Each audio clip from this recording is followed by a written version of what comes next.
Hello friends, नमस्ते दोस्तों, सत श्री अकाल। मैं हूं डॉक्टर नीलम।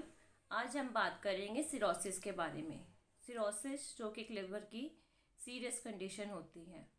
सिरोसिस लीवर की उस कंडीशन को कहा जाता है जब आपके लीवर के सेल्स लंबे टाइम से डैमेज होते हैं, उसमें सूजन होती है, उसमें इन्फ्लेमेशन हो जाती है।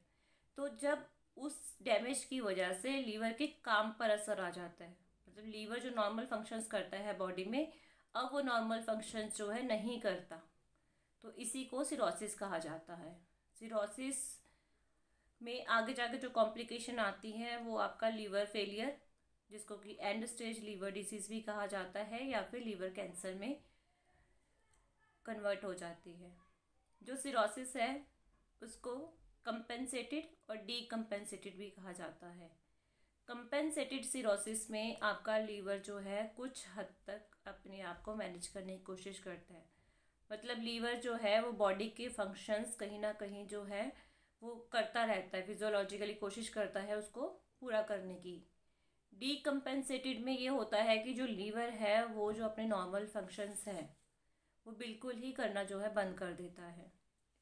जब ऐसा होता है तो इस कंडीशन में जो लक्षण होते हैं वो लीवर की वजह से भी होते हैं, और उसकी वजह से जो दूसरे ऑर्गन्स पे, आपके बाकी टिश्यूज़ पे जो बॉडी में इफेक्ट आया है उसकी वजह से भी सिम्टम्स आते हैं। तो सिरोसिस जो है किस कंडीशंस में होता है? ऐसी कोई भी कंडीशन या ऐसा कोई भी कारण जिसकी वजह से लीवर सेल्स जो है लंबे समय तक आपके डैमेज हो रहे हैं, या लंबे समय से उसमें कोई इन्फेक्शन है, कोई स्वेलिंग रहती है, तो धीरे धीरे करके आगे जाकर सिरोसिस बन जाता है। लंबे टाइम से जो सेल्स में स्वेलिंग होती है, तो ऐसे जो रीजंस होते हैं, जैसे कि मैंने आपको बताया था कि क्रॉनिक हेपेटाइटिस बी और हेपेटाइटिस सी एक ऐसी कंडीशन है जो कि आगे जाके सिरोसिस बन जाती है। हेपेटाइटिस बी में 10% चांसेस होते हैं और हेपेटाइटिस सी में 60 to 70 to 80% चांसेस होते हैं। और सेकंड मैंने आपको बताया था एल्कोहलिक लीवर डिसीज़। अगर आप लंबे समय तक अल्कोहल लेते हैं तो फैटी लीवर होता है, फिर हेपेटाइटिस रहता है और फिर सिरोसिस बन जाता है। ऐसा ऑलमोस्ट 25% केसेस में होता है कि अल्कोहल लीवर डिसीज़ में सिरोसिस होने की कंडीशंस। और थर्ड रहता है, मैंने आपको बताया था कि मेडिसन्स हैं आपकी, जैसे मेडिसन्स होती हैं या कुछ जेनेटिक कंडीशंस होती हैं, वो भी आपके लीवर पर साइड इफ़ेक्ट डालती हैं। और एक जैसे ऑटो इम्यून डिसऑर्डर्स होते हैं, जैसे है आपका हिमेटोक्रोमेसिस, जिसमें कि आपका जो है वो आयरन जो है ज़्यादा हो जाता है, और विल्सन डिसीज़ जिसमें कि कॉपर जो है एक्स्ट्रा डिपॉजिट हो जाता है लीवर में। सिस्टिक फाइब्रोसिस, जैसे मैंने बताया था कि जेनेटिक कंडीशन होती है जिसमें सिस्ट बनती है बॉडी में, जैसे पॉलीसिस्टिक किडनी डिसीज में जेनेटिक कंडीशन है, ऐसे लीवर के ऊपर भी टेंडेंसी होती है सिस्ट बनने की, और जब वो ठीक होती है फिर फाइब्रोसिस होता है और फिर आगे जाके सिरोसिस हो जाता है। ऐसे ही अल्फा-1 एंटीट्रिप्सिन डेफिशिएंसी होती है, इसमें इस फैक्टर की जो है कमी होने की वजह से जो है लीवर सेल्स जो है डैमेज होते हैं। शुगर, जैसे कि गैलेक्टोसीमिया है, ग्लाइकोजन इनहेरिटेड डिसीज़ है। इसमें क्या है कि आपकी जैसे इंसुलिन तो बनाता है पैनक्रियास, लेकिन जो इंसुलिन है वो मतलब शुगर को पहचानता नहीं है। इंसुलिन बनता है बॉडी में, फिर भी जो है सेल्स है शुगर को यूज़ नहीं करते हैं एनर्जी के रूप में कन्वर्ट करने के लिए। तो शुगर इसमें जो है इंसुलिन का रेसिस्टेंस जो है वो डेवलप हो जाता है, इसकी वजह से लीवर सेल में डैमेज होता है। दूसरा, जैसे आपको बताया था कि जो लीवर है वो बाइल बनाता है बिलीरुबिन से। अगर ऐसी कोई भी कंडीशन है जिसकी वजह से बाइल लीवर में इकट्ठा होता है या बिलीरुबिन लीवर में इकट्ठा होता है, तो ये बाइल और बिलीरुबिन जो है लीवर के सेल्स को डैमेज करते रहते हैं। जैसे कई बार कॉमन बाइल डक्ट में स्ट्रक्चर हो जाता है, कोई कैंसर हो जाता है, गाल स्टोन में कोई स्टोन है या कॉमन बाइल डक्ट में स्टोन है, फंस जाती है, जिसकी वजह से लीवर से बाइल नहीं निकलता, पीछे इकट्ठा होता है, तो वो धीरे धीरे करके लीवर के सेल्स को डैमेज करता रहता है और सिरोसिस की कंडीशन क्रिएट करता है। या फिर जैसे मैंने आपको बताया था नॉन एल्कोहलिक फैटी लीवर, मतलब ऐसा फैटी लीवर जो अल्कोहल की वजह से नहीं हुआ, जैसे मोटापे की वजह से हुआ है, शुगर की वजह से हुआ है, कोलेस्ट्रॉल लेवल ज़्यादा की वजह से हुआ है। तो आजकल जो है ये फैटी लीवर जो नॉन एल्कोहलिक फैटी लीवर है उसकी वजह से सिरोसिस होने की जो कंडीशन है वो भी बढ़ती जा रही है। Normally hepatitis B, hepatitis C और अल्कोहल, ये 3 कारण होते थे क्रॉनिक डिसीज बनाने के लीवर में। बट आजकल का जो कॉमन रीज़न होता जा रहा है वो ओबेसिटी और जो पैक्ड और प्रिजर्वेटिव फूड है उसकी वजह से ऐसी कंडीशंस हो रही हैं कि लीवर में सिरोसिस हो जाए। अब जो कंपेंसेटेड सिरोसिस है, जिसमें मैंने बताया कि लीवर कोशिश करता है अपने फंक्शंस को करने का, तो इसमें जो सिम्टम्स आते हैं मोस्टली जो हेपाटाइटिस की कंडीशन में आते हैं वही होते हैं, जैसे हेडेक है, नोजिया है, वॉमिटिंग है, भूख नहीं लगती है, कमज़ोरी लगती है, थकावट है, जॉन्डिस है, आपके पेट में दर्द होता है या लीवर रीजन पर हाथ लगाने से दर्द होता है, बॉडी में पेन होता है, ईचिंग होती है, और जैसे आपके पैरों में एंकल्स पे स्वेलिंग होती है। अब जो डीकम्पेंसेटेड मतलब जिस टाइम पे आपके लीवर फंक्शंस पर भी इफेक्ट आ गया, सिरोसिस की वजह से लीवर फंक्शन पर इफेक्ट आ गया, तो उसमें जो सिम्टम्स आते हैं वो आपकी कॉम्प्लिकेशंस क्रिएट करते हैं। जैसे आता है आपका, पहले मैंने बताया था कि अगर लीवर सेल्स जो है डैमेज होते हैं, उसमें स्कारिंग हो जाती है, फाइब्रोसिस हो जाती है, उसकी वजह से जो छोटी छोटी बाइल डक्ट्स होती हैं लीवर के अंदर वो भी ऑब्स्ट्रक्ट हो जाती हैं, जिसकी वजह से बाइल और बिलीरुबिन जो है लीवर में इकट्ठा होना शुरू हो जाता है। तो डीकम्पेंसेटेड सिरोसिस में जो जॉन्डिस होता है वो काफ़ी ज़्यादा होता है, जो साफ साफ जो है आपकी आइस में, स्किन में नज़र आता है। पेशाब जो है उसमें बिलीरुबिन जो है बहुत ज़्यादा निकलता है।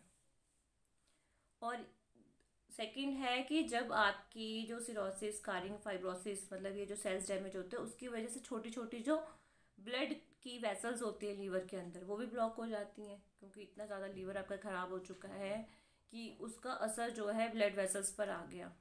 मोस्टली आपके सिरोसिस में सिम्टम्स तभी डेवलप होते हैं जब उसकी ब्लड सप्लाई पे इफेक्ट पड़ता है। तो इसकी वजह से जब आपकी जो ब्लड वेसल्स हैं वो भी बिल्कुल हार्ड हो जाती हैं, अपनी इलास्टिसिटी जैसे होती है, मैंने बताया था जो ब्लड वेसल्स है कॉन्ट्रैक्ट भी करती है, रिलैक्स भी करती है, लेकिन वो हार्ड हो जाती हैं, तो ब्लड प्रेशर को जो है वो नहीं कर पाती हैं अकम्बुलेट। जो आपका ब्लड प्रेशर है लीवर के अंदर का, जो लीवर की ब्लड सप्लाई है उसमें जो ब्लड वेसल्स है उसमें ब्लड प्रेशर बढ़ जाएगा, और जो पीछे से ब्लड लेकर आ रहा है वो उतनी स्पीड में आ रहा है बट आगे लीवर में जा नहीं रहा, तो पीछे की जितनी भी जो वेन्स होती हैं वो सारी जो ब्लड को फैल जाती हैं, डायलेट होना शुरू हो जाती हैं, क्योंकि जो ब्लड वॉल्यूम ज़्यादा आ रहा है उसको बैलेंस करने के लिए पीछे की जो वेन्स है सब फूल जाएंगी, और उसी की वजह से जो है आपको खाने वाली पाइप में, आपकी पेट में, आपके स्प्लीन में, पैनक्रियाज में, वेन्स में, सब में ब्लड जो है ज़्यादा हो जाता है, सबकी वेसल्स जो है फूल जाती हैं, और फिर जब एक्स्ट्रा फूल जाती है इसमें से ब्लीडिंग होना शुरू हो जाती है, ओसोफेजियल वेरिसेस बन जाता है। अगर आप स्टूल करते हैं, स्टूल डार्क कलर का आता है क्योंकि पेट में ब्लीडिंग होना शुरू हो जाती है, और इसी की वजह से जब बैक प्रेशर पड़ता है तो आपके पेट में पानी भरना शुरू हो जाता है, क्योंकि ब्लड वॉल्यूम को मेंटेन करने के लिए पानी आपके सेल्स और टिश्यूज़ में चला जाता है। और दूसरा जो है आपका तिल्ली जो है साइज़ बढ़ जाएगा, क्योंकि इसका बैक प्रेशर जो है स्प्लीन के ऊपर पड़ रहा है, और स्प्लीन का जो है साइज़ बढ़ जाएगा। और आपको पता है कि हमारी बॉडी के WBC हैं, प्लेटलेट्स है, वो स्प्लीन डिस्ट्रॉय करती है, तो वो ज़्यादा डिस्ट्रॉय करने लग जाएगी, जिसकी वजह से आपके जो प्लेटलेट है, WBC है, बॉडी में कम होने शुरू हो जाएंगी। और दूसरा जो है कि लीवर है जो प्रोथ्रोम्बिन और कोगुलेशन जो फैक्टर होता है फिब्रिनोजन बनाता है, एक तो प्लेटलेट कम हो गए, दूसरा आपका प्रोथ्रोम्बिन जो फैक्टर है वो नहीं बना, और फिब्रिनोजन भी नहीं बना, जिसकी वजह से ब्लीडिंग्स होना स्टार्ट हो जाती हैं। आपको अपनी स्किन पर भी रेड रेड स्पाइडर जैसे निशान दिखेंगे, रेड रेड जो बारीक जो ब्लड वेसल्स है वो आपको दिखता है कि उसमें ब्लड जो है ब्लीडिंग हो रही है। खाने में भी ब्लीडिंग जैसे खाने वाली पाइप में ब्लीडिंग हो जाती है, आपको लैट्रिन में भी खून आना लग जाता है क्योंकि इंटरनल ब्लीडिंग होती है। तो एनीमिया, क्योंकि जो हमारा लीवर है वो विटामिन B12 और फॉलिक एसिड को स्टोर करता है, तो ऐसे पेशेंट्स में एनीमिया हो जाता है, पेट में पानी भर जाता है, और इसकी वजह से जो है जैसे आपका बाइल बिलीरुबिन जो है वो अच्छे से सर्कुलेट नहीं हो पाता, तो जो पित्ते हैं, पित्ते में ही पथरी बनने के चांसेस हो जाते हैं, क्योंकि गाल ब्लैडर पर भी जो लीवर की कोई भी प्रॉब्लम होती है उसका इफेक्ट गाल ब्लैडर के ऊपर भी आता है। और जो लीवर है जैसे वो नाइट्रोजन की मेटाबॉलिज्म करता है, यूरिया यूरिक एसिड बनाता है, तो इसकी वजह से जो है बॉडी का केमिकल बैलेंस बिगड़ जाता है। ये केमिकल्स जो है दिमाग में चले जाते हैं, ब्रेन में, और ब्रेन में जाके ये फिर हेपेटिक इंसेफेलोपैथी करते हैं। इसमें आपको मेंटल कन्फ्यूज़न रहती है, और आपकी मेमोरी वीक हो जाती है। मतलब माइंड से रिलेटेड जो भी सिम्टम्स हैं, कन्फ्यूज़न है, मेमोरी लॉस है, ये सब होना स्टार्ट हो जाता है। और मुंह से स्मेल आती है, जो एंड स्टेज लीवर डिजीज है उसमें पेशेंट के मुंह से स्मेल आती है कंटिन्यू। ये मोस्टली लास्ट वाली स्टेज में होता है, जिसको कि फीटर हेपेटिकस कहते हैं।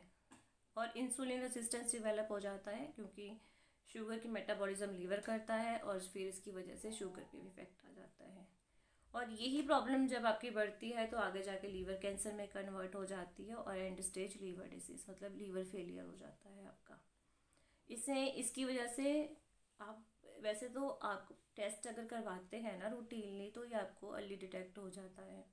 क्योंकि ऐसे बहुत सारे पेशेंट हैं जिसमें सिरोसिस है बट सिम्टम्स नहीं आते हैं, क्योंकि लीवर और किडनी दो ऐसे ऑर्गन्स हैं जो बिल्कुल डैमेज हो जाते हैं, तब जाकर पता चलते हैं। लेकिन अगर आप रूटीनली टेस्ट करवाते हैं ईयरली या, तो आपको ये अब LFT है, CBC है, RFT है, LFT लिपिड प्रोफाइल है, अल्ट्रासाउंड है, CT स्कैन, फाइब्रोस्कैन, इलास्ट्रोग्राफी, MRI है। तो ऐसे बहुत सारे टेस्ट है जिसमें आपको पता चल जाता है। अल्फा फीटोप्रोटीन है, LDH है।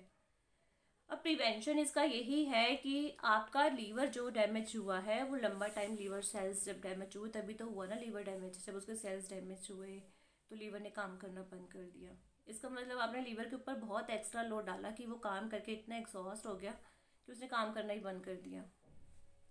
तो इसीलिए आपको लीवर के ऊपर लोड कम डालना पड़ेगा। ऐसी कोई भी चीज़ें जो लीवर पर प्रेशर डालती हैं और ओवरलोड करती हैं, उसको आपको बंद करना पड़ेगा। एल्कोहल, आपको पता है अल्कोहल साइड इफेक्ट करता है, अल्कोहल स्ट्रिक्टली बंद कर दीजिए। मेडिसन सारी जिसमें भी केमिकल्स हैं जैसे कॉन्ट्रासेप्टिव पिल्स है, वो सब आप बंद कर दीजिए। डाइट, आप पैक्ड प्रिजर्वेटिव फूड्स मत खाए। रिफाइंड है, डाल्डा घी है, जैसे मैदा है, शुगर है, मतलब जो भी प्रोडक्ट यूज़ करें वो नेचुरल करें ताकि लीवर को कम से कम काम करना पड़े।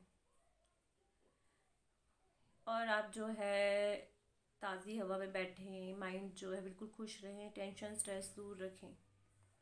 तो ये था आज का हमारा टॉपिक सिरोसिस के बारे में। अगर कुछ क्वेश्चंस हो आपका तो आप मुझे कॉल कर सकते हैं, मैसेज कर सकते हैं। अगर आपको मेरा वीडियो पसंद आए तो लाइक कीजिए, सब्सक्राइब कीजिए, शेयर कीजिए। नमस्ते।